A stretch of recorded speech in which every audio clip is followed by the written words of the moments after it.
শুরুতেই হচ্ছে গিয়ে ক্ষমা চেয়ে নিচ্ছি আমার ভালোবাসার মানুষজনের কাছে। ভাই একটু কথা বলতে চাই। যারা আমাকে বলেন যে কুত্তার কয়েল নিয়ে ভিডিও বানানো, বইমেলায় বান্ধবীর হাত ধরার কারণে আজকে ভাই বেড়াদার চরিত্র নিয়ে কথা বলে, ওই ভাই বেড়াদের আবার অন্য। আমি বিপ্লবী সরকার হব, আমি নতুন করে আবারও বিপ্লব করব। এই সরকার এতটা দায়হীন কিভাবে হয়?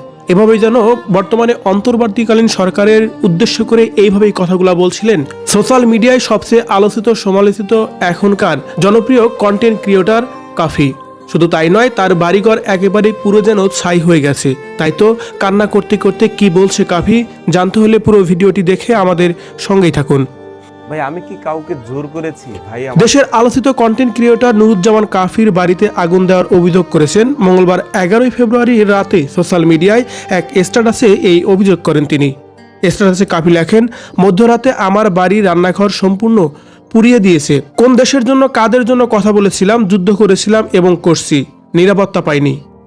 এরপর কাফি আরও একটি পোস্টে অভিযোগ করে বলেন, দরজাগুলো বাহির থেকে লাগিয়ে দিয়েছিল যাতে কেউ বের হতে না পারে।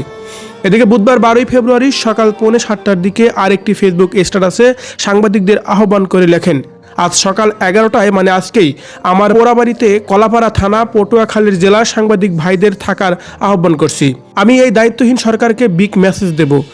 মেসেজ সম্পূর্ণভাবে মানবে, নতুবা আমি নিজেই বিকল্প হব। আমি বিপ্লবী সরকার হব। এর আগে আমার বাড়ির কিছুই আর রইল না শিরোনামে একটা আগুনের ভিডিও শেয়ার করেছেন তার ফেসবুক পেজে।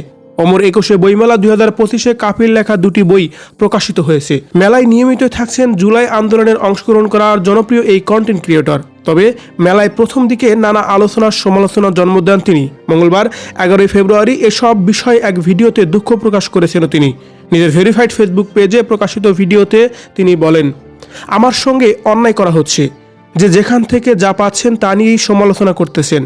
এই যে আলিঙ্গনের যে একটি ছবি মানুষকে গিলাচ্ছেন, বলা হচ্ছে কাফি জড়াজড়ি করছে। আরে ভাই, এটা তো ভ্যালেন্টাইন ডে উপলক্ষে একটা নাটকের ক্লিপ, সেখান থেকে স্ক্রিনশট নিয়ে মানুষকে ভুল বোঝানো হচ্ছে। তিনি বলেন, বইমেলার এক বান্ধবীর হাত ধরেছি, সেটা নিয়ে এতদূর আসার কথাও না। তবুও আমি আমার জায়গা থেকে সরি বলেছি, এখনো বলছি।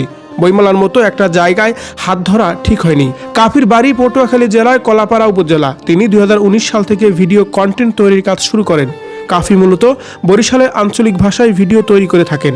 ভিডিওগুলোতে হাস্যরসের মধ্যে দেশের সংকটময় পরিস্থিতি সহ নানা অসঙ্গতি, দুর্নীতি, অনিয়মের প্রতিবাদ থাকে। আর সেই কাফির বাড়ি দুর্বৃত্তরা পুড়িয়ে দিয়েছে এমন অভিযোগ করেছে কাফি। সত্যি যদি এমনটাই হয়ে থাকে তার সাথে, এই বিষয়টাকে আপনি কিভাবে দেখছেন? কমেন্ট করে অবশ্যই জানাবেন আমাদের কমেন্ট বক্সে।